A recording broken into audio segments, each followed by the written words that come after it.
The Port of Montreal is operating at its absolute physical limit. Legacy urban terminals are capped at a structural capacity of 1.70 million TEUs. This ceiling triggers severe yard congestion and spikes container dwell times during peak import seasons.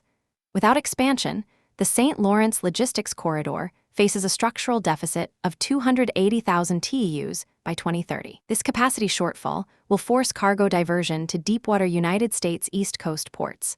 The Contrecoeur terminal expansion is designed to resolve this bottleneck. Located 40 kilometers downstream, it adds 1.15 million TEUs of annual capacity. This represents a 67.6% expansion of Montreal's total throughput potential. The bottleneck is fundamentally geological and structural. The St. Lawrence River Ship Channel restricts Montreal's legacy terminals to an 11.3-meter draft.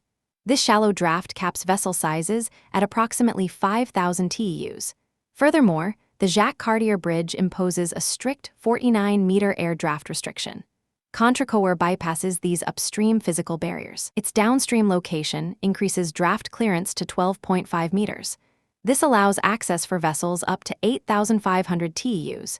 Yet, Montreal still faces a structural scale disadvantage against deepwater coastal competitors. Halifax offers a 16.0-meter draft.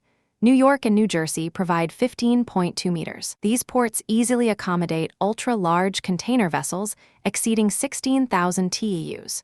Contrecoeur is a defensive necessity to prevent Montreal from becoming entirely obsolete. Scaling physical infrastructure requires navigating extreme regulatory and financial friction. Projected capital expenditure for Contrecoeur has escalated by 86.7%. Estimated costs rose from 750 million Canadian dollars in 2016 to 1.4 billion Canadian dollars in 2024. A primary driver of this delay was environmental mitigation for the endangered copper red horsefish. Protecting this single species forced extensive design modifications and delayed the project by 3 years. A transition to a design-build-finance-maintain model in 2023 pushed the final opening to 2029.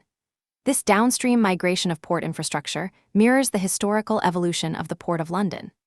As vessel drafts grew, London's historic urban docks became obsolete, forcing a migration to Tilbury and London Gateway. Montreal is repeating this structural pattern, proving that logistics networks must ultimately adapt to physical geography.